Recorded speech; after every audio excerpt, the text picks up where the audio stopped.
El problema uno dice, en un proceso químico se tiene una corriente de alimentación a alta presión del componente gaseoso A, contaminado con una pequeña cantidad de B.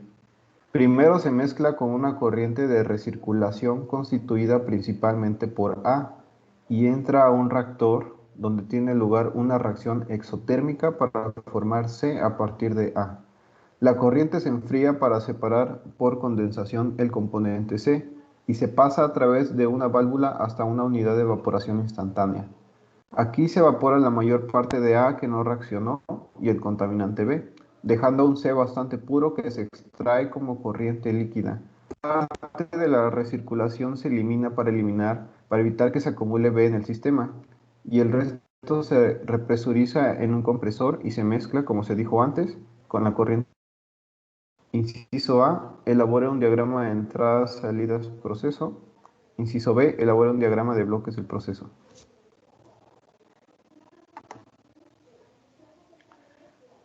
Respondiendo al inciso A, se mencionaba que entraba una corriente de componente A gaseoso, pero contaminado con cierta cantidad de B. Por eso lo indiqué de la siguiente manera. Otra corriente de entrada que se tiene es el componente mismo A, pero con restos de componente B y componente C.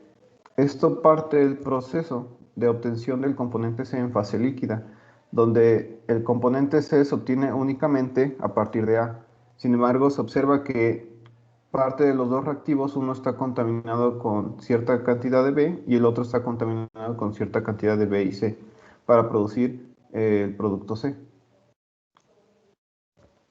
Como se muestra a continuación, parte de la reacción que se tiene en el reactor exotérmica se produce el componente C y el componente A contaminado con B, que posteriormente se lleva a cabo una separación.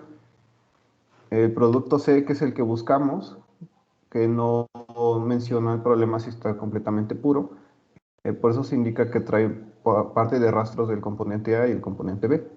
Y por último, el componente A, que es el que se recircula nuevamente al mezclador, como se mencionó antes. Elaborando un diagrama de bloques del proceso, es interpretar nuevamente, pero de una manera más detallada, con los 4 elementos que definen a un diagrama de bloques. Se mencionó que estaba la entrada A contaminada con B y la entrada de recirculación, los cuales se introducían a un mezclador.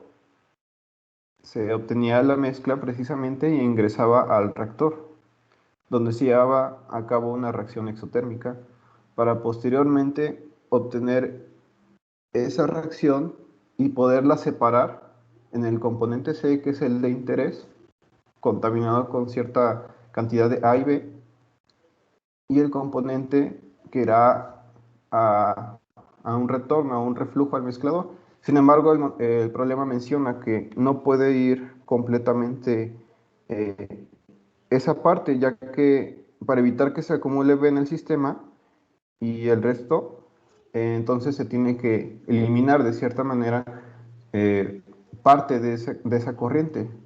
Pero para conservar esa corriente con la misma composición, pero restar solamente la cantidad, es por eso que se implementa un divisor, el cual elimina esa recirculación y la otra posteriormente ingresa al mezclador.